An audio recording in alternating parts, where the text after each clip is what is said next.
E aí eu vou mostrar para vocês aqui em relação à dor do paciente, como que ela é observada aí na ressonância magnética. Então, vocês têm aí a dor observada em várias partes aí do encéfalo, né? Ou área de ativação. Aqui nós temos o paciente com dor crônica e aqui nós temos o paciente com dor aguda. Após algum tempo, o que acontece? O paciente com dor aguda, ele já não tem nenhuma área de atividade relacionada à dor no encéfalo, certo? Então aqui, ó, aqui tem área de ativação, continua tendo área de ativação. Então esse paciente aqui tem a dor crônica, né, esse SBPP, e esse SBPR aqui é o paciente que tem a dor aguda. Então o comportamento é completamente diferente aí, cerebral em relação ao local da dor, né? Então aqui ele tem ainda atividades, né? Tem aqui a dor, emoção, continua nessas áreas aqui até o final com a dor crônica, e na dor aguda ele já passa a ter não ter ativação. Aqui nós temos um gráfico aqui mostrando se você estiver distraído, né? A intensidade da dor ela pode diminuir. Então, você pode distrair seu paciente, pode usar, por exemplo, uma eletroanalgesia enquanto ele faz o movimento TENS ou a corrente interferencial. Você consegue utilizar esses mecanismos aí, distraindo a dor para você conseguir realizar o movimento, por exemplo. Então, a distração da dor, com a distração você diminui a intensidade, não, mas os aspectos desagradáveis, não. A sensação desagradável, não. E a intenção em relação ao bom humor e mau humor, você também tem uma redução. Aí, o paciente com bom humor ou mau humor, ele não tem alteração na intensidade da dor. Exemplo, se é 7, continua sendo 7, né? Comparando grupos distintos.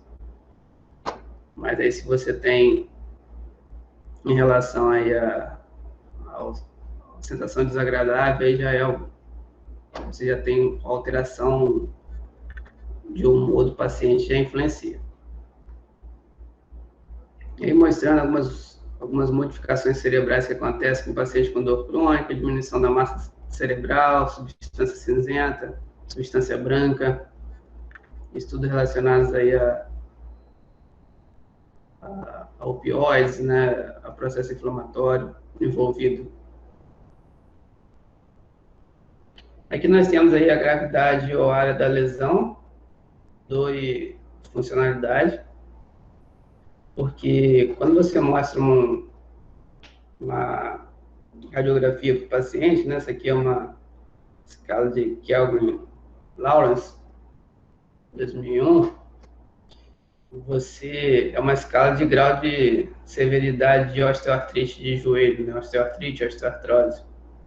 Então, o paciente tem, por exemplo, ele vai no hospital, né, ou vai no ambulatório, já aconteceu isso já comigo, né, eu presenciei, e você mostra a radiografia para o paciente, e ao mostrar essa radiografia para o paciente, o próprio radiologista, que também já tem experiência, que trabalha em ambulatórios, hospitais, né, clínicas, ele consegue identificar e fazer a leitura e já dá um diagnóstico, né, um pré-diagnóstico para o paciente, né? A gente já chega e fala que você está com um quadro de osteoartrite, osteoartrose já mais severo, hein? Olha aí como está o aparecimento de osteófitos, né?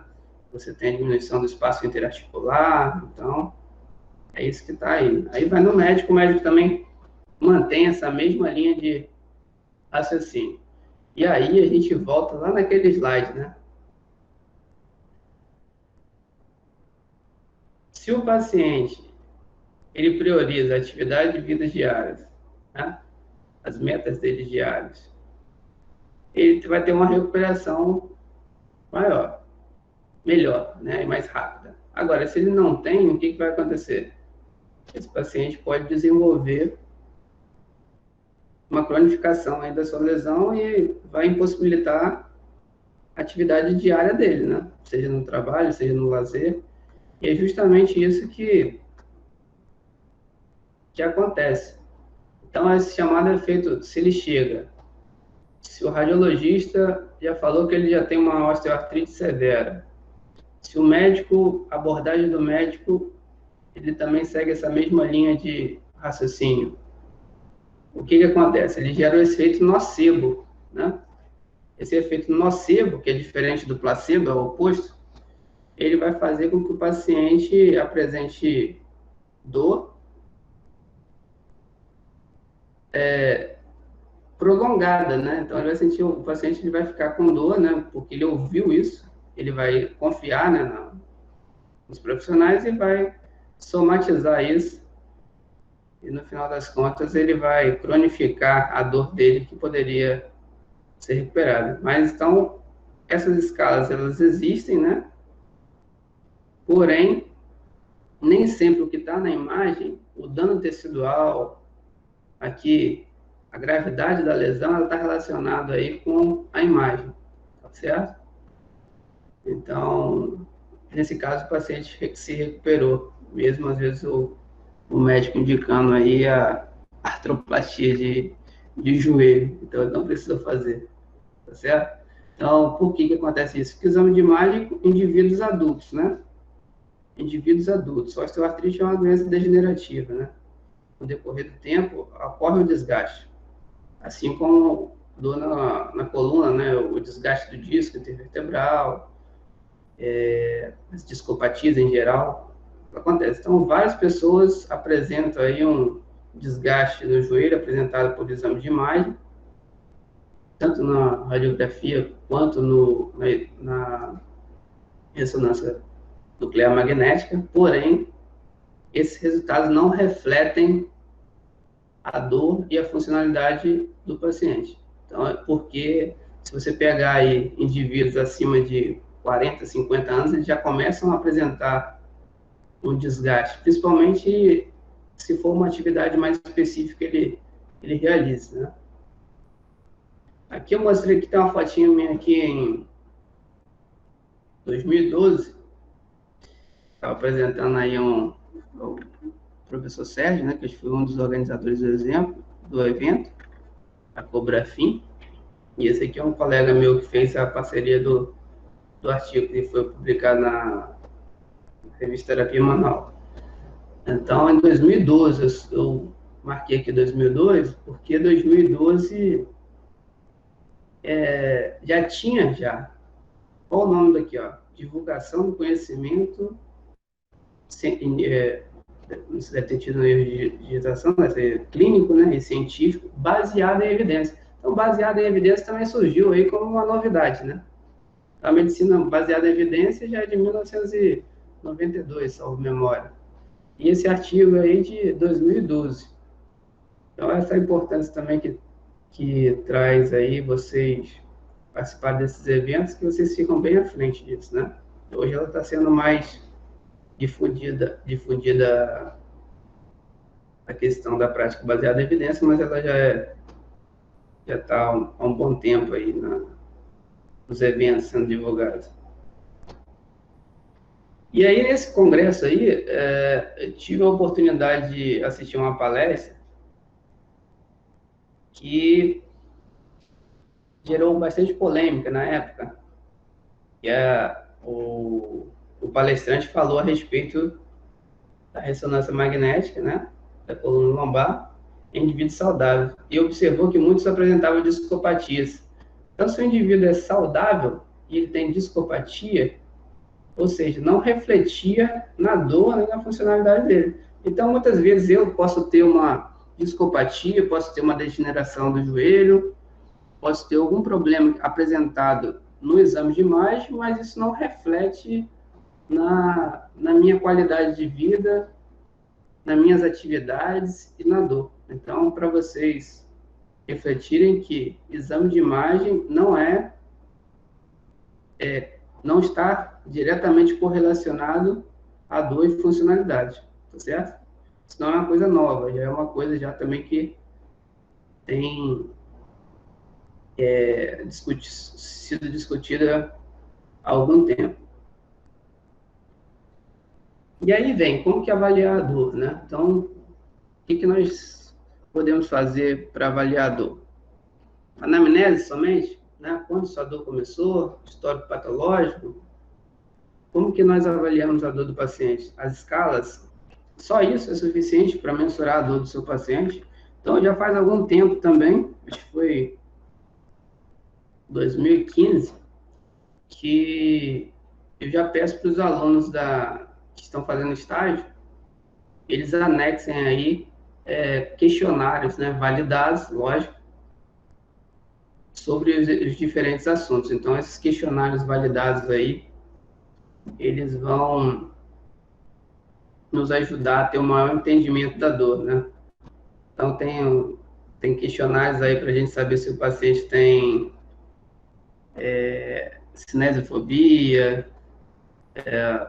analisar aí a perspectiva dele quanto à dor lombar, que é o start back, isso aí é bem conhecido. Então, ele aplica vários questionários. Só de dor lombar, nós costumamos apresentar no ambulatório 3 ou 4 questionários no mínimo, né? Então, tem essa questão toda aí de melhor entendimento da dor que a gente consegue aí através de questionários validados que são realizados aí na prática clínica. Tá? Até o inventário de aliança de trabalho, né? Só o fato do paciente gostar de você, ele já tende a melhorar, entre aspas, né? Que são os confundidores. Então, aí tem um algômetro, questionários validados, eu botei a questão do questionário da dor e as escalas, né? E aí, tem aí um experimento feito por Pavlov, ele fez o seguinte, ele oferecia um bife ao cachorro, não, um pedaço de carne, e observou que antes do cachorro comer, ele já estava salivando. Então, ele associou isso, começou a associar isso a um sino, né? Então, ele balançava o sino e o cachorro começava a salivar também. Então, ele associou o sino à carne e o cachorro já salivava. Então, às vezes, ele nem mostrava a carne, só balançava o sino. Isso aí, esse tipo de comportamento operante aí, né?